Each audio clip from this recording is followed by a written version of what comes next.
Katika mambo makubwa sana duniani ambayo kwa sasa hivi yanaleta changamoto sana ni magonjwa. Hasa magonjwa ya zinaa ambayo yanasababishwa na kutokuwa makini mtu anapokuwa anajamiana baina ya mwenza wake. Sasa imekuwa ni ajabu sana, kunakuwa na magonjwa mengi ambayo yanasababishwa na mambo mbalimbali sana, na ambayo yanaweza kusababishwa na mtindo mzima wa jinsi mtu anavyoishi. Sasa nimeona nisikae mbali sana, leo nikuletee sababu na dalili dalili, matibabu na ya ute mgumu kwa mwanamke. Kumbuka kwamba mwanamke inatakiwa uwe msafi, lakini pia mwanamke inatakiwa uwe unavutia kuhusu mwenza wako kwenye tendo la ndoa. Sasa leo kwa nini? Leo nataka nikuletee sababu za ute kutokea, lakini pia utajuaje kuwa na ute mgumu, lakini pia matibabu yake. This is a problem and you have to search a way of solving it. So lazima tuangalie matibabu yake. Matibabu ya ute mgumu kwa mwanamke. Na matibabu tutaangalia katika sekta nzima ya matibabu ya kiasili, lakini pia matibabu ya kihospitali, yani ya kiprofessional zaidi, ya kitaalamu. Sasa mtu mwingine anaweza kawa anajiuliza au hajui nini maana ya ute mgumu. Ute mgumu kwa mwanamke, yani majimaji ya ukeni, ni ile hali yanakuwa mazito kuliko kawaida. Yanaweza kaa meganda au kuwa na rangi isiyo ya kawaida. Na hiyo inaweza kusababishwa na mambo mbalimbali ambayo kulingana na chanzo, lakini pia kulingana na mambo ambayo husababishwa na mtindo mzima wa maisha. Na hii hutegemea sababu zifuatazo. Sasa sababu ambazo zinaweza zikasababisha mwanamke kuwa na ute mgumu ni sababu zifuatazo. Sababu ya kwanza ya mwanamke kuwa na ute mgumu ni mabadiliko ya homoni. Hii hutokea hasa kipindi cha ovulation, kipindi cha ujauzito, lakini pia hutumia dawa za homoni. Kwa mtu anayetumia dawa za homoni, anakumbana na tatizo ambalo ni hormone imbalance. Lakini pia katika kipindi cha ovulation, kipindi cha yai kupevuka, kipindi cha yai kufanya mchakato wake kabisa katika mitosis na meiosis. Lakini pia katika hali nzima ya ujauzito. Katika mabadiliko ya homoni, ute mgumu hutokea kwa mwanamke. Lakini pia sababu ya pili ambayo inasababisha ute mgumu kwa mwanamke ni maambukizi ya fungus. Fungus hiyo tunamuita Candida. Umeona? Sasa hii hutokea pale ute mweupe mzito kama maziwa yaliyoganda kuweza kuonekana katika sehemu za uke wa mwanamke, na mara nyingi huambatana na kuwashwa kwa mwasho, kwa sababu ni maambukizi ya fungus. Kwa mfano umejamiana na mtu mwenye fungus, kwa hiyo kama ana fungus ni dhahiri kwamba na wewe utapata fungus. Kinachokuja kutokea kwa mwanamke, zile fungus zitaweza kuathiri mfumo mzima wa uzazi na kuweza kuleta ute mgumu. Lakini dalili ya tatu ni maambukizi ya bakteria. Au bakteria tunaita vaginosis. Bakteria vaginosis wakiweza kushambulia sehemu ya uke wa mwanamke, sehemu za siri za mwanamke zinakuwa na ute mgumu. Na ute unaweza kuwa wa kijivu, lakini pia unaweza kuwa wa njano, lakini pia unaweza kutoa harufu mbaya sana. Sasa kama umetoa harufu sana ambayo ni mbaya kwa mwenza wako, ataweza kukuchoka. It is time kunisikiliza vizuri na kuweza kutatua changamoto hii.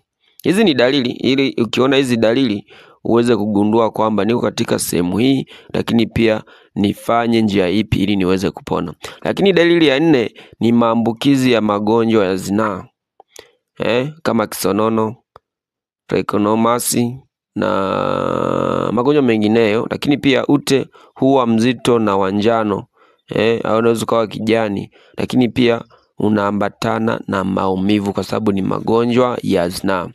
Lakini pia dalili ya 5 ni upungufu wa maji mwilini au lishe duni,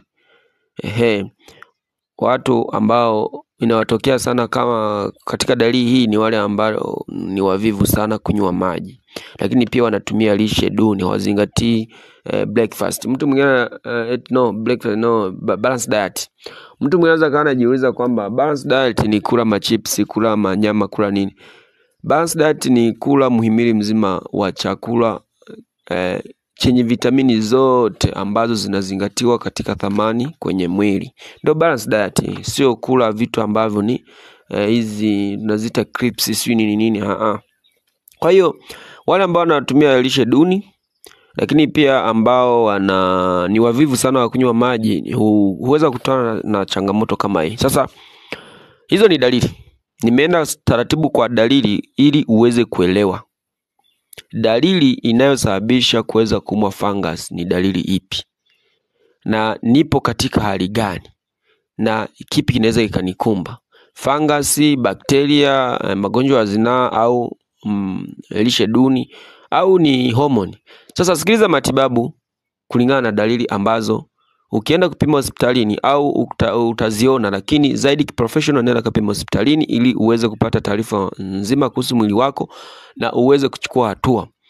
Hapa nitaenda haraka ili uweze kunielewa, nisikilize kwa makini, lakini pia usiache kucomment, usiache kusubscribe kama hujasubscribe.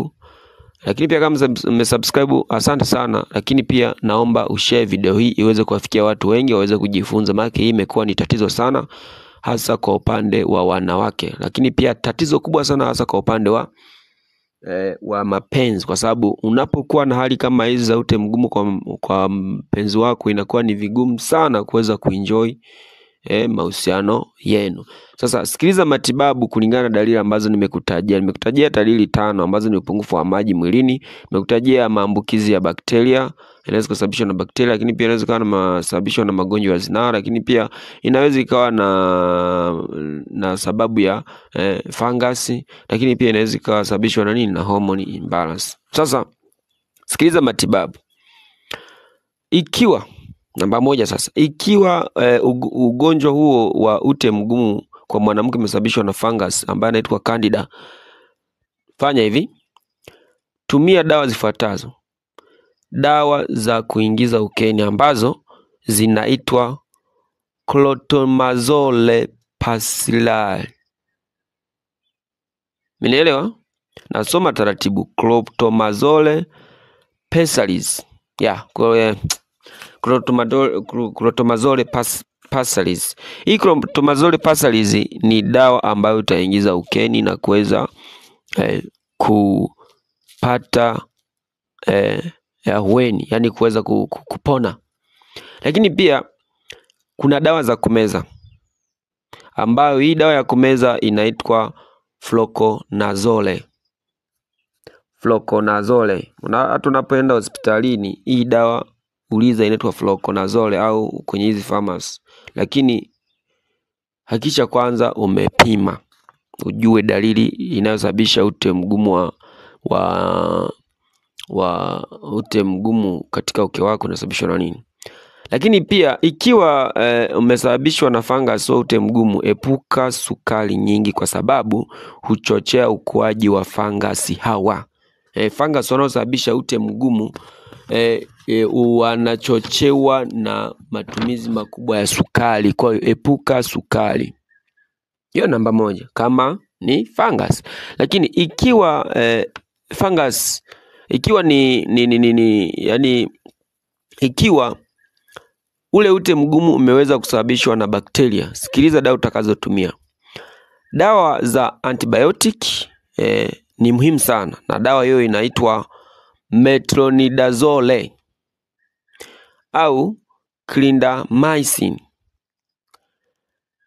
Clindamycin ni dawa ambayo itakusaidia. Kwa ushauri mzuri muone daktari. Lakini dawa za antibiotic zote ni za muhimu sana ili kuweza kuua bakteria.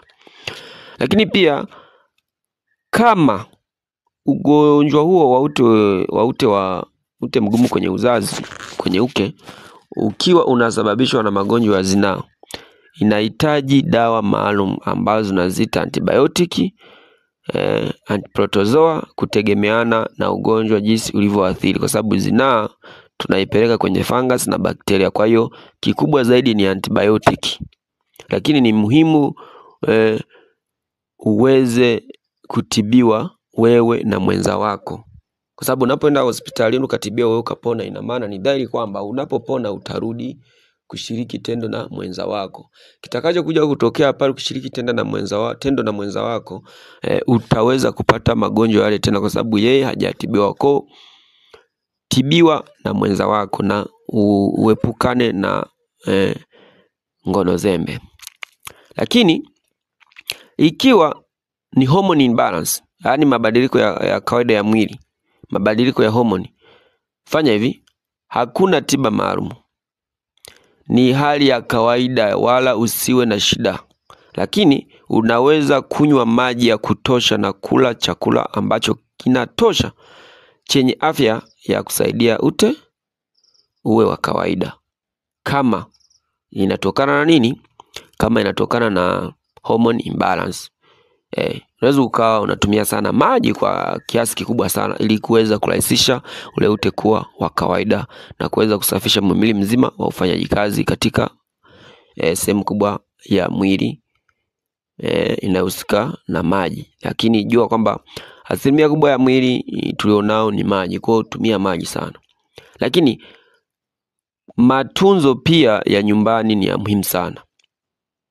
Matunzo ya nyumbani ni ya muhimu sana. Kunywa maji mengi, vaa nguo safi na zinazopitisha hewa safi. Hizi nguo ni aina ya cotton zinazopitisha hewa. Lakini epuka kutumia sabuni kali au manukato makali ya kawaida sehemu za siri. Kuna watu nakuta sehemu za siri wanapulizia perfume zile kali, lakini pia wanapaka nini zile sabuni kali, ni hatari. Kwa epuka hivyo vitu. Wakati mwingine tumia mtindi. Mtindi aina ya yogurt, lakini usio na sukari. Maana kutumia sukari inaweza kusababisha na kuweza kusaidia kuzalisha nini? Zile fungus. Inaweza kusababisha kuzalisha zile fungus. Kwa hiyo tumia kwa kuwa ni probability ya kuweza kupata nafuu na kuweza kupona. Haya ni matunzo ya nyumbani. Sasa nisikilize kwa makini. Ukiwa ute mgumu unaambatana na harufu mbaya, kuwashwa, maumivu ya tumbo, maumivu wakati wa kukojoa, wakati wa kujisaidia haja ndogo, wakati wa kujamiana unapata maumivu, unashauriwa kumuona daktari mara moja zaidi, kwa sababu ili afanye uchunguzi au kupima inatakiwa umuone daktari kwa msaada zaidi, ili aweze kupima na ili aweze kufanya uchunguzi ili kubaini chanzo halisi cha kuweza kusaidia, ni chanzo halisi cha huu ugonjwa kabla ya kuweza kuanza na kukupa tiba. Kwa hiyo ni dhahiri sana uweze kufanya hivyo, kwa sababu hii mili tulionayo ni muhimu sana katika hali ambayo itakuwa salama, na tukiweza kuzingatia kwamba katika hii channel tunazungumzia maisha, maendeleo na mambo kadha wa kadha ambayo yanasababisha mimi na wewe tuweze kufanya maendeleo ukiwa na afya. Sasa kama hauna afya, kama hauna afya nzuri sana, ni vigumu sana kuweza kufanya maendeleo, kwa sababu maendeleo yanahitaji mtu ambaye ana afya imara ili kuweza kufanya mambo kwa ustadi mzuri. Sasa nimekuambia kwamba hizi tiba zimetofautiana katika nyanja mbalimbali, ambazo ni nyanja kuu mbili.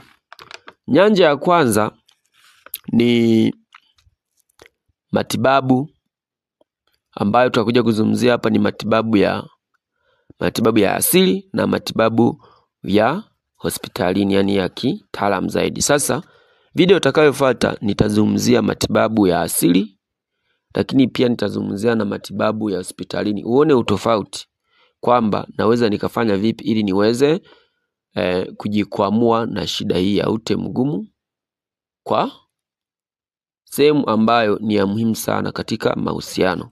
Sasa unachotakiwa kufanya wewe, subscribe kwenye channel hii, lakini pia uweze kucomment chochote ambacho umejifunza, lakini pia uweze kucomment ni vitu gani vingine vinasumbua tuweze kuviletea suluhisho katika channel hii, ili wengi waweze kupata maarifa na kuweza kujifunza kwa zaidi, kwa sababu channel hii tunazungumzia controversial topics, yani vitu ambavyo ni vigumu, vimekuwa ni shida sana katika jamii tunayoishi, ili kuweza kuleta afya nzuri. Lakini pia kwenye hii channel tunazungumzia lifestyles, lakini pia kwenye hii channel tunazungumzia hali nzima ya maisha, maendeleo na mafanikio. Hivi ni vitu ambavyo tunazungumzia kwenye channel hii. Sasa basi wewe unachotakiwa kufanya